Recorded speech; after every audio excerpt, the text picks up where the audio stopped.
আসসালামু আলাইকুম, মোহসেনা শাওন আপনাদের সবাইকে আমন্ত্রণ জানাচ্ছি এনটিভি সন্ধ্যার খবরে। আগামীকাল রাষ্ট্রীয়ভাবে উদযাপন করা হবে জুলাই গণ অভ্যুত্থান দিবস। এ উপলক্ষে আগামীকাল বিকেল ৫টায় জাতীয় সংসদের দক্ষিণ প্লাজায় জুলাই ঘোষণাপত্র পাঠ করবেন প্রধান উপদেষ্টা প্রফেসর মোহাম্মদ ইউনূস। এছাড়া ৬৪ জেলায় জুলাই শহীদ স্মৃতিস্তম্ভে পুষ্পস্তবক অর্পণ, দেশের প্রতিটি ধর্মীয় উপাসনালয়ে মোনাজাত এবং প্রার্থনা অনুষ্ঠিত হবে। একই সঙ্গে রাজধানীর বিভিন্ন এলাকার মানুষ বিজয় মিছিল নিয়ে মানিক মিয়া অ্যাভিনিউতে এসে সম্মিলিত হবেন। গণ অভ্যুত্থান দিবস উপলক্ষে পৃথক পৃথক বাণী দিয়েছেন রাষ্ট্রপতি মোহাম্মদ শাহাবুদ্দিন এবং অন্তর্বর্তীকালীন সরকারের প্রধান উপদেষ্টা অধ্যাপক মোহাম্মদ ইউনূস। আরও জানাচ্ছেন মুকসিমুল আহসান। ২০২৪-এর ৫ আগস্ট ছাত্র জনতার গণ অভ্যুত্থানে দেশ ছেড়ে পালিয়ে ভারতে আশ্রয় নেন শেখ হাসিনা। দেশ মুক্ত হয় ফ্যাসিবাদের কবল থেকে। শত সহস্র শহীদ আর অযুত মানুষের রক্তের বিনিময়ে আসে গণ অভ্যুত্থান। নতুন বাংলাদেশের স্বপ্ন দেখেন এদেশের নাগরিকরা। মুক্তির জয়গানে মুখরিত হয় ঢাকার রাজপথ। ঐতিহাসিক এই দিনটির বার্ষিকীকে রাষ্ট্রীয়ভাবে পালন করতে নানা কর্মসূচি নেওয়া হয়েছে। রাজধানীর মানিক মিয়া এভিনিউয়ে ৩৬ জুলাই উদযাপনে দিনভর নানা আয়োজনের ব্যবস্থা করেছে সংস্কৃতি বিষয়ক মন্ত্রণালয়। তার মধ্যে সবচেয়ে গুরুত্বপূর্ণ অংশে থাকছে মঙ্গলবার বিকেলে বহুল কাঙ্ক্ষিত জুলাই ঘোষণাপত্র পাঠ। বিকেল ৫টায় জাতীয় সংসদের দক্ষিণ প্লাজায় অন্তর্বর্তী সরকারের প্রধান উপদেষ্টা অধ্যাপক ডক্টর মোহাম্মদ ইউনূস ঐতিহাসিক জুলাই ঘোষণাপত্র পাঠ করবেন। জুলাই গণ অভ্যুত্থান দিবসে টঙের গান, সাইমুম শিল্পী গোষ্ঠী, কলরব শিল্পী গোষ্ঠী, চিটাগং হিপ হপ হুড, সেজন, শূন্য ব্যান্ড ছাড়াও বিভিন্ন সাংস্কৃতিক সংগঠনের আলাদা পরিবেশনা থাকবে। দুপুর 2:25 ফ্যাসিস্ট পলায়নের ক্ষণ উদযাপন করা হবে। তারপর আবারও শুরু হবে কনসার্ট। একে একে পারফর্ম করবে সায়ান, ইথুন বাবু, মৌসুমী, সোলস এবং ওয়ারফেস। পরিবেশনা করবে আর্টসেলো। প্রধান উপদেষ্টার জুলাই ঘোষণাপত্র পাঠের পর সন্ধ্যায় আবারও সাংস্কৃতিক পরিবেশনা থাকবে সংসদ এলাকায়। সন্ধ্যায় জাতীয় সংসদ ভবনের সামনে লাখো কণ্ঠে জুলাইয়ের গান কত বিপ্লবী বন্ধুর রক্তে রাঙা গাওয়া হবে।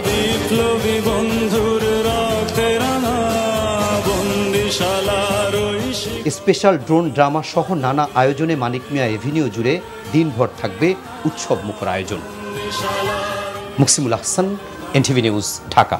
৫ আগস্ট নিয়ে কোনো ধরনের নিরাপত্তার শঙ্কা নেই এবং যে দল বেশি দুর্বল তাদের বেশি নিরাপত্তা দেওয়া হচ্ছে বলে জানিয়েছেন স্বরাষ্ট্র উপদেষ্টা। দুপুরে সচিবালয়ে আইন শৃঙ্খলা সংক্রান্ত কোর কমিটির বৈঠক শেষে এসব বলেন তিনি।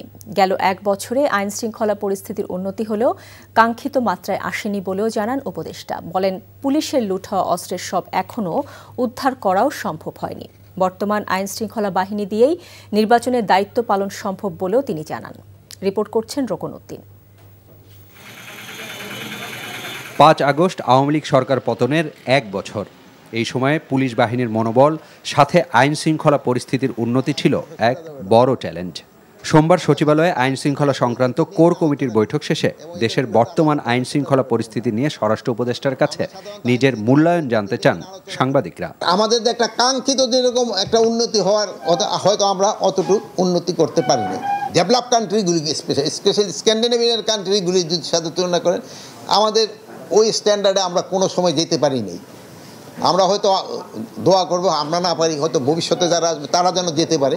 ৫ই আগস্টের সঙ্গে দেখেন তো কোনো ধরনের আতঙ্কের কোনো কারণেই নেই। বিশেষ অভিযানটা পুরো দেশেই চলতেছে, যেহেতু হয় কি এইটা ইলেকশনের আগ পর্যন্ত চলতে হবে। যেহেতু হয় কি আপনার তো মানে অস্বীকার করতে উপায় নাই যে আমাদের যে পরিমাণ হাতিয়ার চলে গেছে আমরা তো সব উদ্ধার করতে পারি নাই। এ সময় তার কাছে প্রশ্ন ছিল রাজনৈতিক দলগুলোকে সরকারের দেয়া নিরাপত্তা নিয়ে। আমরা সবারই সমান এই প্রোটেকশন দিচ্ছি, এই জন্য যে বেশি ভালনারেবল তারা একটু বেশি প্রোটেকশন দেওয়া হয়, যে একটু কম ভালনারেবল তারা একটু কম প্রোটেকশন দেওয়া হয়। এটা তো বিভিন্ন এজেন্সি আছে। নির্বাচনে কে অংশ নেবে বা নেবে না তার নির্বাচন কমিশনের সিদ্ধান্ত। তবে নির্বাচনে আইন শৃঙ্খলা বাহিনী যথাযথভাবে দায়িত্ব পালন করবে বলে জানান স্বরাষ্ট্র উপদেষ্টা। এই বাহিনীতেই তো নির্বাচন হবে, আল্লাহ দিবে, এবং খুব ভালোভাবে হবে। রোকন উদ্দিন, এনটিভি নিউজ, ঢাকা। জনগণ আর কোনো প্রতিশ্রুতি শুনতে চায় না, এবার দেখতে চায় প্রতিশ্রুতির বাস্তবায়ন।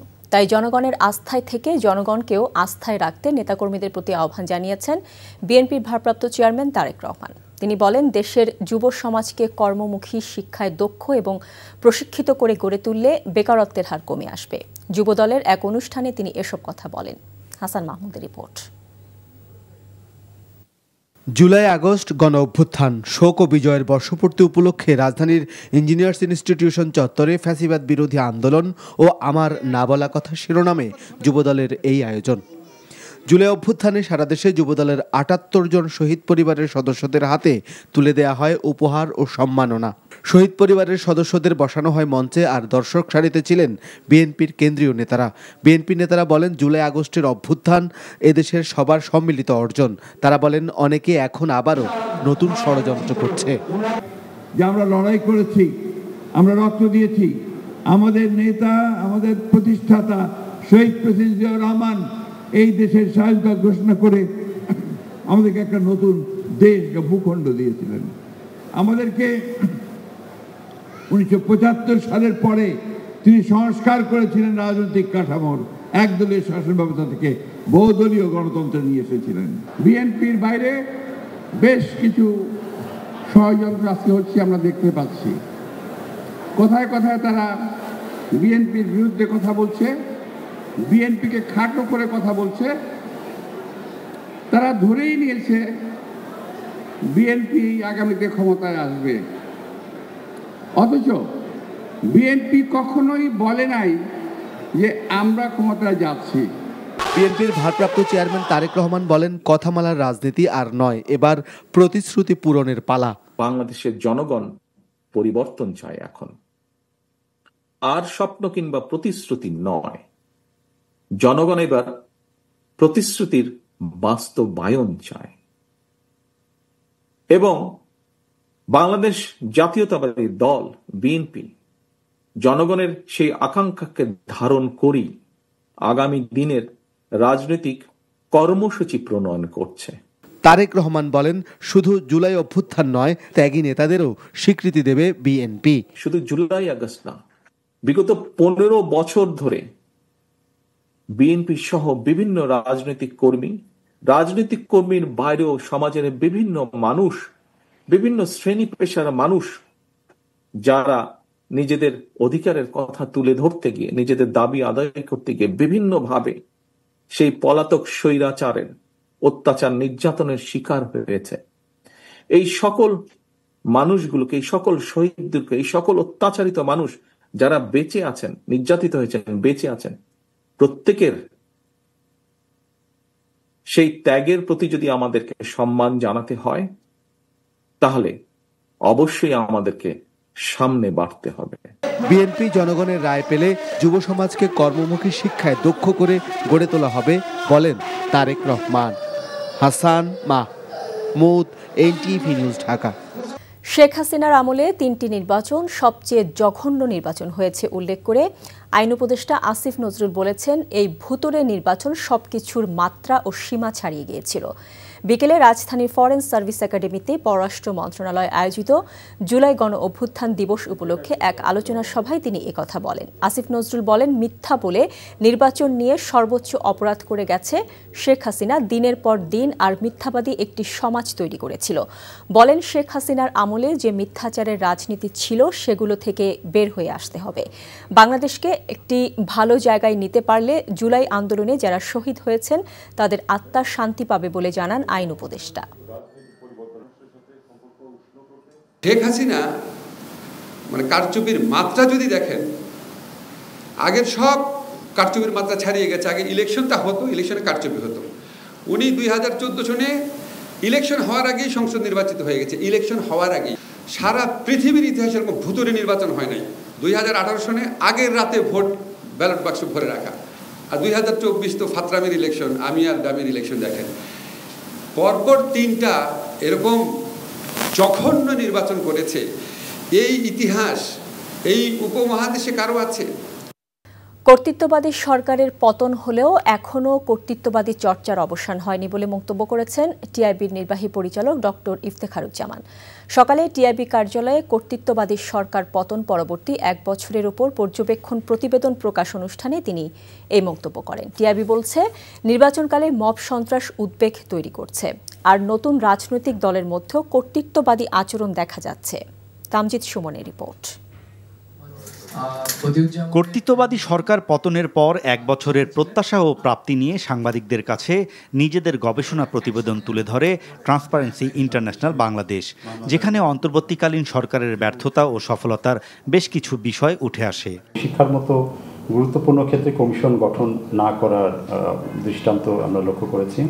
প্রতিবেদন প্রকাশের পর এর মূল্যায়নে টিআইবির নির্বাহী পরিচালক বলেন, রাজনৈতিক সংস্কৃতির কোনো মৌলিক পরিবর্তন হয়নি। দলবাজি, চাঁদাবাজি, দখলবাজি ও আধিপত্য বিস্তারের সংস্কৃতি এখনও চলছে। রাজনৈতিক দলগুলোতে কার্যকর কোনো সংস্কার হয়নি বলেও উল্লেখ করেন তিনি।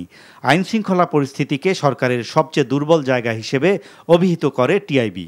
আগের সরকারকে যেরকম কর্তৃত্ব করার সরকার বলছেন, বর্তমান সরকারকেও সেই নামে অভিহিত করার সুযোগ আপনাদের তৈরি হয়েছে কিনা? যে কর্তৃত্ববাদ পতনের পর যে সুযোগ সৃষ্টি, বিশাল সুযোগ সৃষ্টি হয়েছে, অন্তর্বর্তীকালীন সরকারের একার উপরে দায়িত্ব না।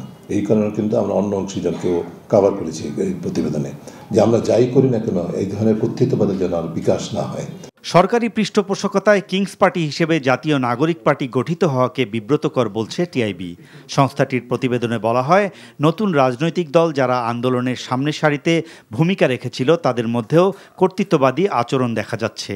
জাতীয় নাগরিক পার্টি, তার সম্পর্কে বলা হয় যে কিংস পার্টি, যারা আন্দোলনে অংশগ্রহণ করেই হোক বা প্রত্যক্ষ পরোক্ষ সমর্থনের কারণেই হোক নিজেদেরকে অতি ক্ষমতায়িত ভাবছেন, তারাই কিন্তু বিভিন্ন ধরনের অনিয়ম দুর্নীতিতে জড়িয়ে পড়ছেন এবং বলপূর্বক তাদের অবস্থানটাকে প্রতিষ্ঠিত করার চেষ্টা করছেন। রোডম্যাপ অনুযায়ী নির্বাচন হবে, যা নিয়ে কোনো সন্দেহ নেই বলে মনে করে টিআইবি। যুক্তরাষ্ট্রের পাল্টা শুল্কের বিষয়ে নন ডিসক্লোজার এগ্রিমেন্টে সরকার কী ধরনের শর্ত মেনে নিয়েছে সে বিষয়ে উদ্বেগ রয়েছে বলেও মন্তব্য করেন টিআইবি প্রধান। Tamjid Suman, NTV news, Dhaka. পাকিস্তানের সাথে বাংলাদেশের সম্পর্ক কেমন হবে তা ভারত নির্ধারণ করতে পারে না উল্লেখ করে পররাষ্ট্র উপদেষ্টা তৌহিদ হোসেন বলেছেন, অন্যান্য দেশের মতো পাকিস্তানের সাথেও বাংলাদেশ স্বাভাবিক সম্পর্ক রাখতে চায়। বিকেলে রাজধানীর ফরেন সার্ভিস একাডেমিতে এক অনুষ্ঠান শেষে সাংবাদিকদের একথা জানান তিনি। পাকিস্তানের সাথে ভারতের সম্পর্ক কেমন হবে সেটা আমি ডিসাইড করি। একইভাবে পাকিস্তানের সাথে বাংলাদেশের সম্পর্ক কী হবে সেটাও ভারত নিশ্চয়ই ডিসাইড করবে না। পাকিস্তানের সাথে স্বাভাবিক সম্পর্ক চাই, এটা আউট অফ দি ওয়ে গিয়ে বড় কোনো এরকম কিছু না। আবার যে ডেলিবারেটলি তাদের সাথে সম্পর্ক ভালো রাখবো না এরকম একটা সিদ্ধান্ত যেটা ছিল সেটা থেকে আমরা বের হয়ে এসেছি। আমরা অন্যান্য আরও 10টা দেশের সাথে যেরকম সম্পর্ক আমাদের, পাকিস্তানের সাথে আমরা সেরকম সম্পর্ক চাই এবং সেটাই কিন্তু আমরা চেষ্টা করছি। চলতি মাসে অস্ট্রেলিয়ার ডারউইনে অনুষ্ঠিত হতে যাওয়া টপ অ্যান্ড টি20 সিরিজের জন্য বাংলাদেশ এ দল ঘোষণা করেছে বিসিবি। 2024 সালের পর বাংলাদেশ আবারও এই টুর্নামেন্টে অংশ নিচ্ছে। দলের নেতৃত্বে আছেন উইকেটরক্ষক ব্যাটার কাজী নুরুল হাসান সোহান। টুর্নামেন্টে অংশ নিতে 7 আগস্ট সন্ধ্যায় ঢাকা ছাড়বেন সোহানরা। টপ অ্যান্ড টি20 সিরিজ ছাড়াও সাউথ অস্ট্রেলিয়ার সাথে একটি 4 দিনের ম্যাচ খেলবে বাংলাদেশ দল। বিগ ব্যাশের কয়েকটি দল সহ মোট 11টি দল এই টুর্নামেন্টে খেলবে। টুর্নামেন্টে বাংলাদেশের প্রথম ম্যাচ 14 আগস্ট পাকিস্তান এ দলের বিপক্ষে, 16 আগস্ট নেপাল এবং পরদিন প্রতিপক্ষ বিগ ব্যাশের দল পার্থ স্করচার্স। আগামী 24 আগস্ট অনুষ্ঠিত হবে টুর্নামেন্টের ফাইনাল। এই ছিল সন্ধ্যার খবরে। এই খবরের ভিডিও সহ আপডেট জানতে ভিজিট করুন এনটিভি অনলাইন www.ntvbt.com। এছাড়াও এনটিভি জনপ্রিয় সব অনুষ্ঠান ও খবরের আপডেট জানতে ভিজিট করুন আমাদের ইউটিউব ও ভেরিফাইড ফেসবুক পেজ। রাত 10:30টায় রাতের খবর দেখার আমন্ত্রণ রইল। এতক্ষণ সাথে থাকার জন্য সবাইকে ধন্যবাদ।